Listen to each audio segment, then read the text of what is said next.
Why did I receive a letter from my late mother-in-law?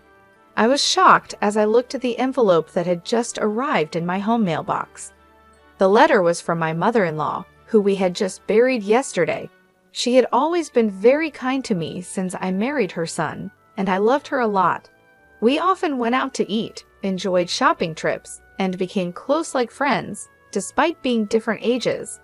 Her sudden death left me heartbroken, and even after her funeral, I was still struggling to accept that she was gone. Getting a letter from her during this sad time was a huge surprise.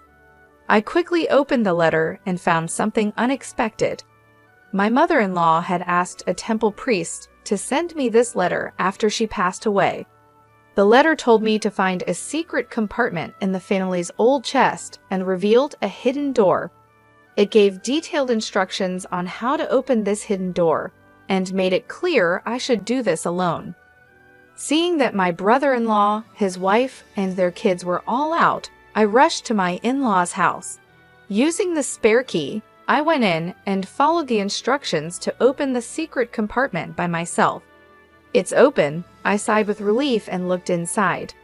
"My name is Betty, I'm 40 years old, and I work from home as a web designer. I married Kevin, who is 5 years older than me, 6 years ago. We met through a friend and are still very close.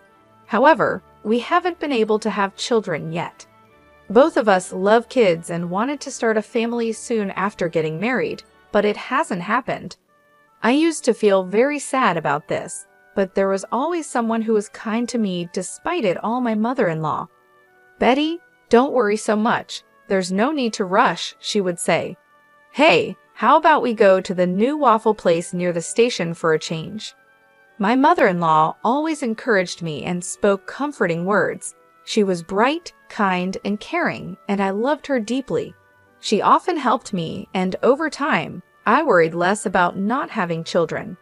Though I still want children, I've decided not to go for intensive infertility treatments, but to let things happen naturally. Since my husband Kevin often travels for work, my mother-in-law and I usually go out to eat or shop together when he's away. We've grown close, just like friends, despite our age difference. She lives nearby with my brother-in-law's family, who have 4 children. Although she gets along well with them, my brother-in-law and his wife often insult my husband and me for not having children. "Betty, you haven't had any children yet. We have 4 lovely kids here. Being childless is unfilial. Cut ties with your mother-in-law soon," Lisa, my brother-in-law's wife, would say smugly, and my brother-in-law Brian would agree, saying, "Lisa's right." Well, Kevin has never been impressive anyway.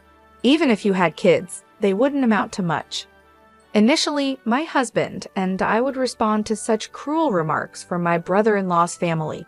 However, since they never listened, we gradually stopped reacting and tried to avoid them as much as possible. They treat us disrespectfully but act very nicely in front of my mother-in-law.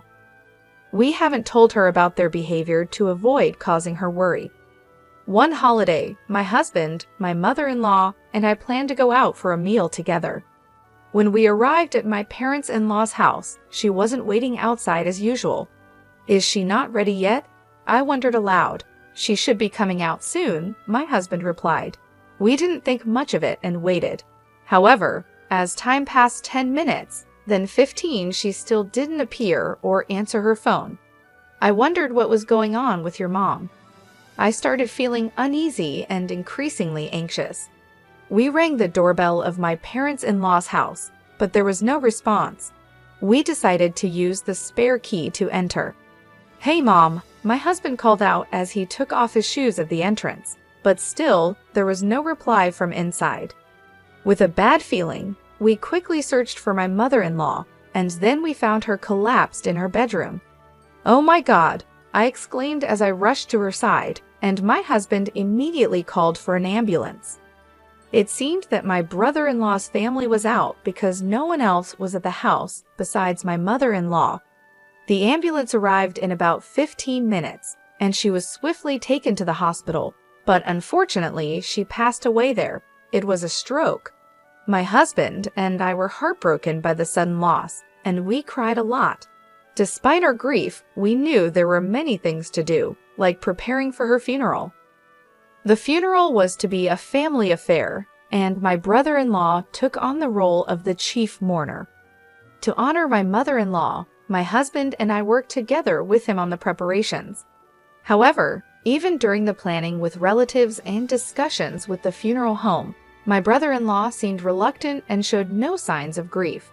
He did his duties at the wake and funeral, but often he would call my husband over after talking briefly with relatives, and then abruptly leave, which offended them. During the post-funeral gathering with relatives, my brother-in-law was the first to sit down and refused to get up even when my husband urged him to greet the guests. He just sat there drinking his beer, and his wife did the same. So my husband and I went around, thanking the relatives for coming and sharing memories of my mother-in-law. Seeing his parents just eating and drinking seemed to set a negative tone for the gathering. My brother-in-law's 4 children were busy playing games, laughing loudly and playfully nudging each other, creating a mood that didn't seem right for after a funeral. None of my brother-in-law's family seemed sad about my mother-in-law's death. The other relatives noticed this and didn't try to talk to my brother-in-law and his wife. They just said goodbye and shared memories with my husband and me. Despite the obvious change in the relatives' attitudes, my brother-in-law's family didn't seem to care. They kept ordering more beer, talked about inheritances, and planned trips, even though we were supposed to be mourning. It was disrespectful, considering how much my mother-in-law had done for them while she was alive. I couldn't help but look at them with disapproval. The next day, my husband left early for some errands, and I was at home planning to check the mailbox for the newspaper. That's when I noticed a letter. Wondering who it could be from, I saw it was addressed to me. To my surprise, it was from my mother-in-law. Opening the letter in the living room, I found something unexpected. The letter said that my mother-in-law had arranged with a temple priest to send it after she passed away. It had instructions on how to open a hidden compartment in a chest and the contact details of the family lawyer. There was also a note to make sure I opened it by myself. I read my mother-in-law's letter over and over. Though she was slender, her handwriting was bold and strong. I took a deep breath, touched by the strong strokes of her writing that reflected her strong character. Glancing at the clock, it was 8:20. No one should be at my in-laws' house now. The kids would be at school, and according to a social media post by my brother-in-law's wife, they had left early that morning. With this in mind, I quickly got ready to go to the family home. This morning, I saw that they were planning an outing together. They even sent their children to school, even though it was the day after our grandmother's funeral. They seemed eager to enjoy their day off. If their post was accurate, there should be nobody at the family home. I realized I had to go now, or I might not get another chance. When I used the spare key to open the front door of my in-laws' house, I entered slowly. It was sad that my mother-in-law, who always greeted me with a smile, wasn't here. Holding my aching chest, I went into her room. The chest, an old piece that belonged to my mother-in-law, opened smoothly, perhaps because she took care of it. Just as the letter said, I found a hidden door at the back of a drawer. Thank goodness it's open. I sighed in relief as I managed to open it safely. Inside, there was another document along with what was written in the letter. What is this? I stared at the documents, feeling my mother-in-law's love and tears almost spilling. I felt like staying there and crying, but I had to leave quickly. It wouldn't be good if someone came back and saw me, especially since the letter said to do this alone. After returning home with all the documents, I contacted the family lawyer mentioned in the letter to inform them of my mother-in-law's passing. Just as I was about to reach out to my husband and my brother-in-law's family to see if we could all gather this weekend, I received an email. It was from my sister-in-law, urging us to meet at my in-laws' house this weekend for some important news. Despite feeling uneasy, declining seemed odd, so I agreed to her proposal. Over the weekend, I went to my in-laws' house with my husband, feeling nervous about the discussion. My brother-in-law and his wife had smug looks, and their 4 children were not around, probably taken somewhere else. As soon as we sat down, they presented a document. "This is the will left by my mother-in-law," my sister-in-law announced loudly. The signature on the will was indeed my mother-in-law's, and it stated that all assets would go to my brother-in-law and his wife. "See, it's written here that we get everything, so unfortunately, you won't get any inheritance." "Too bad, huh?" My brother-in-law laughed mockingly, his expression ugly, while my husband looked bewildered. I stood up quietly and brought in the lawyer who had been waiting outside. "Ah, who is this?" my brother-in-law and his wife asked, puzzled by the sudden appearance of the lawyer. My husband, who didn't know the lawyer was there, was also surprised. "This person is the lawyer whom my mother-in-law trusted during her life," I explained briefly. My brother-in-law and his wife looked confused and then angry. "Why did you bring a lawyer here?" they demanded. "It's part of my mother-in-law's instructions. She wanted the lawyer here to help make sure the estate is divided fairly," I said. My brother-in-law and his wife insisted loudly that they didn't need a lawyer. My brother-in-law slammed his hand on the desk and pointed at the will, saying, "My mother left a will. We don't need a lawyer." The lawyer quietly raised his hand and asked, "Are you sure your mother wrote the entire will herself?" "That's obvious," my brother-in-law shouted back. The lawyer looked concerned and shook his head. "This can't be recognized as a valid will. A real handwritten will must be entirely written by the person it belongs to." He pointed out that only the words at the beginning and the signature at the end were in my mother-in-law's handwriting. The rest looked like it was printed from a computer. The room went quiet. My brother-in-law reached out to the will, but it still showed the same printed words. "Huh," suddenly my husband said. "Why is the back of the paper so clean?" I looked closely, and indeed, there was something odd. The handwriting in the signature section is different from the rest. Could this will be forged? I wondered aloud. My brother-in-law and his wife trembled at the lawyer's observation. "What are you talking about? We wouldn't do such a thing," they stammered. "Why are you so nervous if it's not forged?" the lawyer cut in. "Forging a will is a serious crime." Hearing this, my brother-in-law and his wife turned pale. Despite their agitated and confused excuses, the lawyer delivered the final blow. "Betty has a notarized will, so your will is invalid." "What?" my brother-in-law and his wife gasped, their eyes wide. "We never heard of that," they said.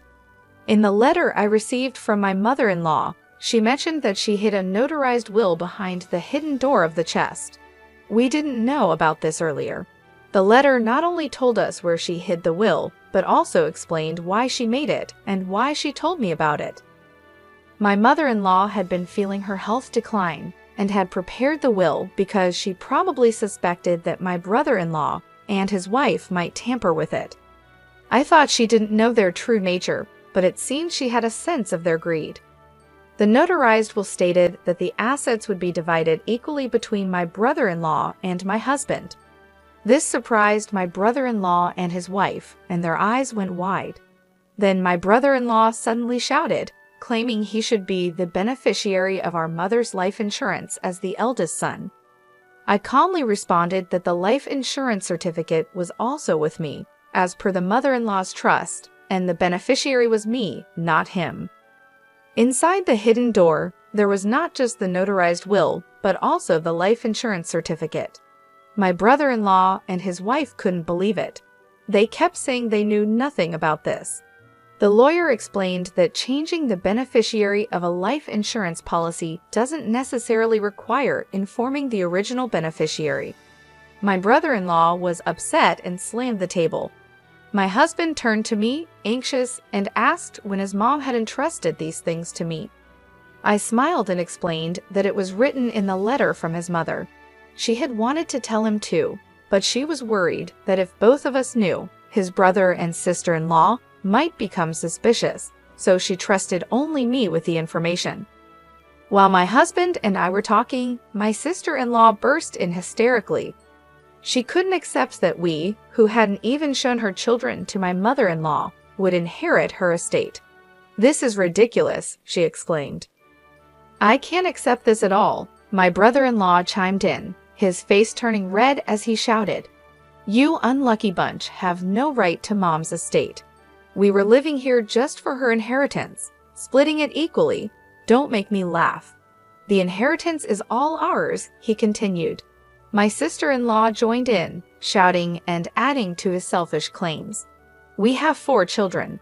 As compensation for you not showing my mother-in-law any grandchildren, you should give all of her inheritance to our children for their future. We have shown her 4 grandchildren, so we are much more deserving than you." Despite my sister-in-law's aggressive tone, I stayed calm. "What you're saying doesn't make sense. Please calm down," I said. My calm demeanor seemed to infuriate her even more. "Your calm attitude annoys me so much. Just give us the money already. You're a useless, childless woman," she yelled and lunged at me. My husband and the lawyer stepped in, but before they could stop her, my sister-in-law punched me in the head. Ouch! She had several large rings on her fingers, so it felt like being hit with makeshift brass knuckles. I cried out in pain. "Stop it." My husband and the lawyer pulled my sister-in-law away, but she tried to reach for me again in her agitated state. "Give us the inheritance. I deserve it all more than you do. I have 4 children," she shouted, her eyes bloodshot and her face twisted with anger. My brother-in-law egged her on, encouraging her to hit me more. Enraged, my husband called the police. When the police arrived shortly after, he and the lawyer explained the situation.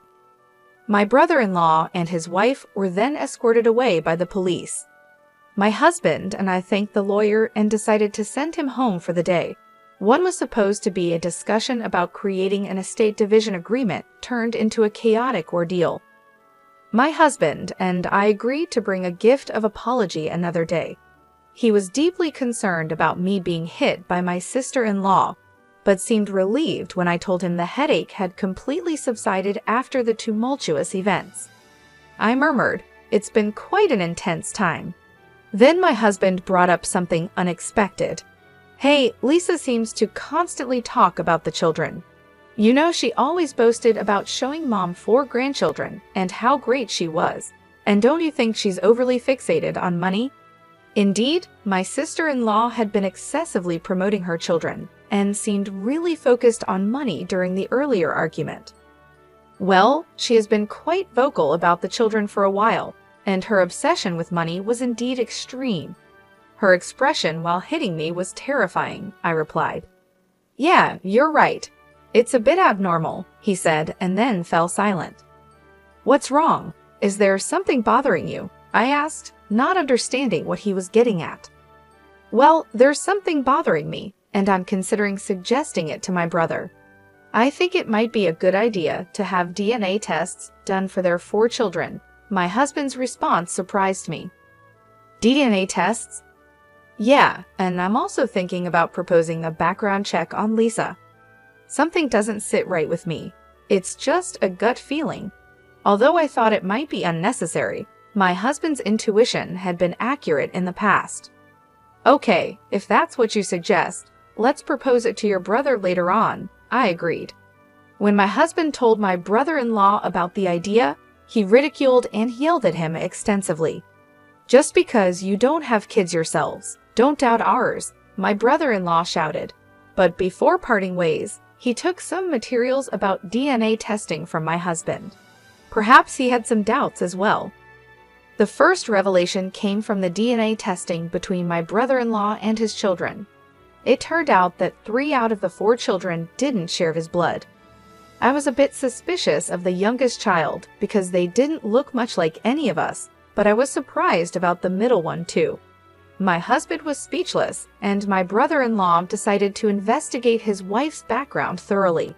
The results were shocking. It turned out that my sister-in-law had relationships with multiple men, even before marrying my brother-in-law. Recently, her affairs were discovered by the wives of her lovers, who then demanded compensation. Since my sister-in-law was at home more often than my brother-in-law, she was able to hide any evidence like registered letters. The compensation demanded was far more than she could afford from her earnings or savings. It became clear that she was determined to get her hands on my mother-in-law's inheritance at any cost.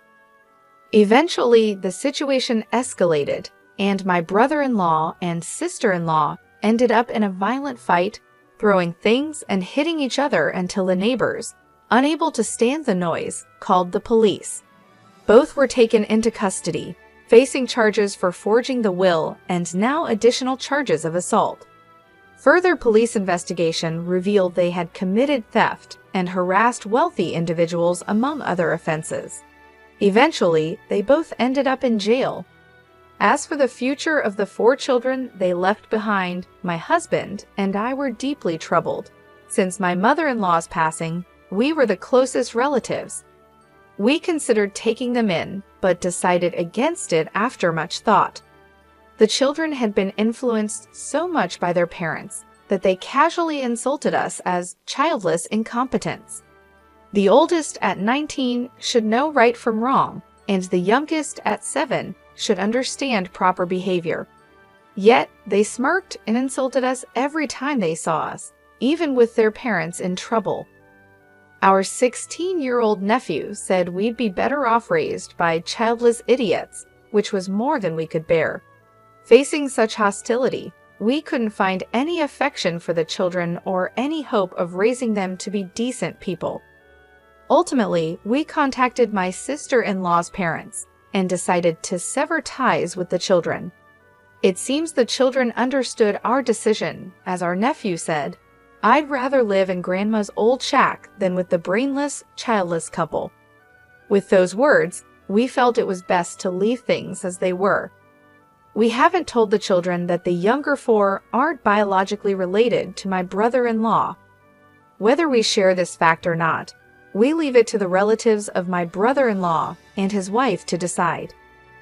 My husband and I decided to move to a distant place, using the inheritance from my mother-in-law to start anew. We moved to a place full of greenery and nature, where we quickly felt at home. There's a charming waffle shop near our house, and every time we pass by, we wish my mother-in-law could have visited it with us. Soon after the move, I found out I was pregnant. When the Prig-Betty test showed a positive result, I couldn't help but scream with surprise and happiness. Later, the doctor confirmed that I was indeed pregnant. Both my husband and I cried tears of joy as we hugged each other. My mother-in-law would have been so happy if she were still alive. Additionally, the business plan I had been secretly preparing is progressing well. Both my husband and I are working hard, looking forward to the arrival of our child and enjoying fulfilling days full of happiness.